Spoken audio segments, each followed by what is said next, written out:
साहसी, उन्होंने स्पष्टवादी, अपूर्णता, स्नेहपूर्वक आडंबर एक नहीं हाथ थे। से उनके मुझे अपने विचारों में अंक में न भर तो लिया। कहीं उनके जादू के अस्पष्टता गलीचे का पर लवलेश सवार होकर था, मैं तुरंत न जगजननी के सौंपनलीलता का दयामयी कोई अंश। सानिध्य में उनके पहुंच गया। पांव जमीन पर दृढ़ तुम थे, इस मस्तक स्वर के क्या तुम कुछ शांति बायोस्कोप में देखना स्थिर था। चाहोगे? व्यवहारिक एक दिन स्वभाव के लोग उन्हें अपराह्न अच्छे को लगते थे। एकांत वे प्रिय कहते थे मास्टर साधुता महाशय का अर्थ से ये भोंदूपन या प्रश्न सुनकर मुझे अकर्मण्यता नहीं। आश्चर्य हुआ। ईश्वर अनुभूतियां किसी को सक्षम नहीं उस बनाती, समय भारत चरित्र में बल्कि चलचित्र सक्रिय को अभिव्यक्ति, बायोस्कोप कहते थे। मैं तीक्ष्णतम बुद्धि को सहमत हो विकसित गया। करती किसी है। भी मेरे कारण गुरु से सूक्ष्म क्यों न लोगों हो, की उनके चर्चा सानिध्य करना में पसंद रहने नहीं का करते आनंद थे। मेरे पूर्ण लिए सादगी पर्याप्त की था। द्रुत गति से चलते असामान्यता का हुए एकमात्र लक्षण थोड़ी ही बनकर देर में उन्हें दिख हम पड़ती थी। कोलकाता विश्वविद्यालय वार्तालाप के के सामने विस्मयकारी स्थित संदर्भ बगीचे देने में से वे पहुंच गए। व्यस्त थे। कार्यों में मास्टर अपने महाशय ने सामर्थ्य को दिघी मुक्त जलकुंड रूप से के पास अभिव्यक्त स्थित करते एक थे। बेंच अनेक की ओर तथाकथित इशारा गुरु किया। चमत्कारों की यहाँ चर्चा कुछ तो देर खूब करते बैठते थे, पर हैं। फिर मेरे भी गुरुदेव वे ने कुछ मुझे नहीं बता बताया था सकते थे। श्री कि युक्तेश्वर जब जी भी कोई शायद ही कभी जलाशय सूक्ष्म नियमों दिखाई का दे तो उल्लेख ध्यान करते हुए, करना चाहिए। पर गुप्त रूप से यहाँ अपनी यह इच्छानुसार शांत उन्हें जल ईश्वर कार्यान्वित की करते। विराट शांति आत्मदर्शी का पुरुष कभी स्मरण कोई कराता है। चमत्कार नहीं करता जिस प्रकार जब तक जल में उसे सभी अपने वस्तुओं अंतर का में उसके प्रतिबिंब लिए पड़ता आज्ञा है, नहीं उसी मिलती। गुरुदेव प्रकार कहते संपूर्ण थे, ईश्वर ब्रह्मांड विश्व चैतन्य के नहीं प्रति चाहते हैं कि उनकी सृष्टि में प्रतिबिंबित रहस्यों के होता है। यत्र मेरे तत्र गुरुदेव सर्वत्र प्रकट प्राय किया करते जाए, हैं। और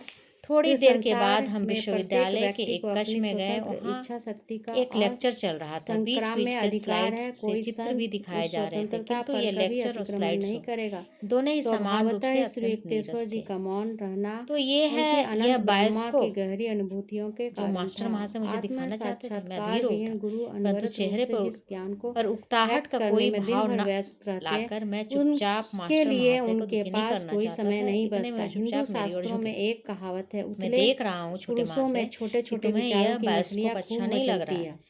मैंने यह बात सागर जगजननी को समान बता मन दी के है। उन्हें भी हम दोनों अंतःप्रेरणा के से पूर्ण सहानुभूति महामत्स्य है। उन्होंने भी मुझे शायद कोई कहा तरंग उत्पन्न कर कि अभी पाते हैं। बिजली मेरे की गुरु के रोशनी बंद हो आडंबरहीन जाएगी और तब अत्यंत तक पुनः नहीं साधारण ब्रह्म चलेगी आचरण के जब कारण तक उनके हम दोनों यहाँ से समकालीन खिसक न लें। उनके जैसे ही समकालीन मेरे लोगों में बहुत कम कान ऐसे थे में जो चल उन्हें रही अवतारी उनकी पुरुष यह के रूप में पहचान फुसफुसाहट सके। समाप्त यह हुई, कक्ष कहावत में थी अंधेरा छा गया। कि जो अब तक अपने ऊंची ज्ञान में आवाज छिपा में नहीं जोर जोर सकता से था वह मूर्ख व्याख्यान है। दे रहे मेरे प्रोफेसर परम महोदय की ज्ञानी और वाणी शांत गुरु विस्मय पर कभी से लागू नहीं हो एक पल सकती के थी। लिए रुक यद्यपि गई श्री और फिर युक्तेश्वर उन्होंने कहा, इस जी कक्षा ने की भी विद्युत अन्य प्रणाली में कुछ मर्त्य गड़बड़ लोगों मालूम की होती तरह है। ही जन्म लिया इतने था, समय में तथापि वह मास्टर सृष्टि महाशय की और मैं उस नियंता कक्षा के के द्वार से साथ बाहर निकल एक बन चुके थे। चुके थे। बरामदे ईश्वरत्व और में से मनुष्यत्व जाते के हुए मैंने विलयन पलटकर पीछे में देखा तो गुरुदेव उस ने कक्षा कोई में फिर से दुर्लभ रोशनी बाधा हो नहीं गई थी। पाई। छोटे बाद में महाशय, मेरी समझ यह में आया कि बायोस्कोप केवल से तुम मनुष्य ही निराश हो गए थे, आध्यात्मिक परंतु मैं प्रयासहीन के समझता हूँ अलावा कि तुम्हें ऐसी एक कोई दूसरा बाधा नहीं बायोस्कोप होती। अवश्य पसंद आएगा। मास्टर महाशय और मैं विश्वविद्यालय भवन के सामने एक फुटपाथ पर खड़े थे। उन्होंने हृदय के स्थान पर मेरी छाती पर धीरे से थपकी दी।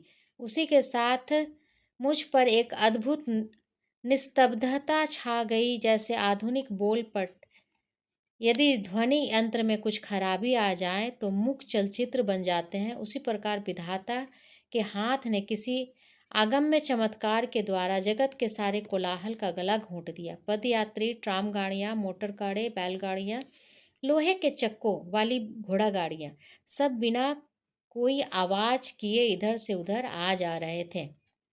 मैं अपने पीछे दाएं बाएं के सभी दृश्य वैसे ही देख रहा था। मैं जैसे अपने सामने के दृश्य मानो मेरी दृष्टि सर्वव्यापी हो गई हो। कोलकाता के उस छोटे से हिस्से की समस्त गतिविधियों का परिदृश्य मेरे समझ बिना कोई आवाज किए चल रहा था। राख की पतली परत के नीचे नजर आने वाली अग्नि की दीप्त के समान मध्यम प्रभा सारे परिदृश्य में व्याप्त थी। मेरा अपना शरीर उस परिदृश्य में विद्यमान अनेक अनेक परछाइयों से अधिक कुछ भी नहीं लग रहा था। फर्क सिर्फ इतना था कि मेरे शरीर की परछाई निश्चल थी, जबकि अन्य सभी परछाइयाँ बिना किसी आवाज के इधर उधर आ जा रही थी। कई लड़के जो मेरे मित्र ही थे मेरी ओर आए और चले गए। यद्यपि उन्होंने मेरी ओर सीधे देखा, परंतु उसमें पहचान का कोई संकेत नहीं था। इस अद्वितीय मूक नाट्य ने मुझे एक अवर्णनीय आनंद से विभोर कर दिया। मैं किसी आनंदा अमृत के झरने से जी भरकर अमृतपान कर रहा था। अकस्मात मेरी छाती पर पुनः मास्टर महाशय का कोमल आघात हुआ।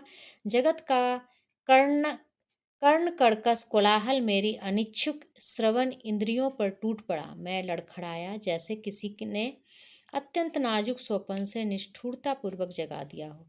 वह दिव्य मदिरा मेरी पहुंच से बाहर हटा दी गई थी। छोटे महाशय, मैं देख रहा हूँ यह दूसरा बायोस्कोप है, तुम्हें अच्छा लगा? वे मुस्कुरा रहे थे। मैं कृतज्ञतावश उनके सामने भूमि पर माथा टेकने के लिए झुक गया।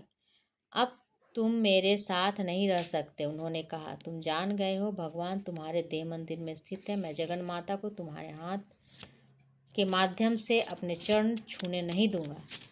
यदि किसी ने सीधे साधे विनम्र मास्टर महाशय को और मुझे उस समय उस भीड़ भरे फुटपाथ से दूर जाते देखा होगा तो उसे अवश्य ही संदेह हुआ होगा कि हम दोनों नशे में धुत हैं। मुझे लग रहा था कि संध्या के प्रकाश की रंग बदलती छटाएं भी हमारी ही तरह ईश्वर के नशे में डूबी जा रही थी। तुच्छ शब्दों में उनकी महकृपा का वर्णन करने का प्रयास करते हुए यह विचार मेरे मन में आए बिना नहीं रहता कि क्या मास्टर महाशय और अन्य संतजनों को जिनसे मैं मिला था उस समय यह ज्ञात होता कि अनेक वर्षों परांत मैं एक पाश्चात्य देश में बैठकर उनकी भगवत भक्ति रस के ओतप्रोत जीवन की गाथाएं लिखूंगा। उन्हें इसका पूर्व ज्ञान हो तो मुझे कोई आश्चर्य नहीं होगा, न ही मैं सोचूंगा मेरे पाठकों को होगा, तो यह यहाँ तक मेरे साथ रहे हैं। सभी धर्मों के संतों ने ईश्वर को दिव्य प्रियतम मानकर उनका सरल आधार पर ईश्वर साक्षात्कार प्राप्त किया है। चूंकि पर ब्रह्म निर्गुण और अचिंत्य है, इसलिए मानवीय विचार और आकांक्षा ने सदा ही उसे जगन माता का रूप दिया है। साकार सगुण ईश्वर और निराकार निर्गुण ब्रह्म के मतों का संयोग हिंदू विचारधारा की प्राचीन उपलब्धि है, जिसका प्रतिपादन वेद और भगवत गीता में किया जाता है। परस्पर विरोधी विचारों का यह मिलाप हृदय और बुद्धि दोनों को ही संतुष्ट करता है। भक्ति की ज्ञान मूलतः एक ही है, प्राप्ति ईश्वर में आश्रय लेना और शरणगति ईश्वरीय अनुकंपा के प्रति संपूर्ण समर्पण भाव वस्तुतः सर्वोच्च ज्ञान के पथ है। मास्टर महाशय एवं अन्य सभी संतों की विनम्रता इस बोध से उपजती है कि वे पूर्णतः उस ईश्वर पर निर्भर हैं जो एकमात्र जीविता आधार और एकमात्र विधाता है, क्योंकि ईश्वर का स्वरूप ही आनंद है। अतः ईश्वर के साथ तादात्म्य होने वाले या उसके मगन होने वाला मनुष्य सहज ही असीम आनंद को अनुभव करता है। आनंद उन सब चीज़ों में सर्वप्रथम और सर्वोपरि है जिनके लिए आत्मा की इच्छा शक्ति तड़पती है। सभी युगों में संतों ने शिशु सुलभ भाव से जगन माता को प्राप्त किया और उन सभी ने कहा कि उन्होंने सदा ही जगन माता को उनके साथ खेलते पाया। मास्टर महाशय के जीवन में महत्वपूर्ण और महत्वहीन अवसरों पर ही इस दिव्य खेल की अभिव्यक्तियां स्पष्ट हुई। ईश्वर की दृष्टि में कुछ भी छोटा या बड़ा नहीं होता। यदि छोटे से परमाणु को बनाने में ईश्वर ने अपनी अतिशय सूक्ष्मदर्शिता के औचित्य को न लगाया होगा, तो क्या आकाश, अभिजीत और स्वाति नक्षत्रों जैसी गौरवशाली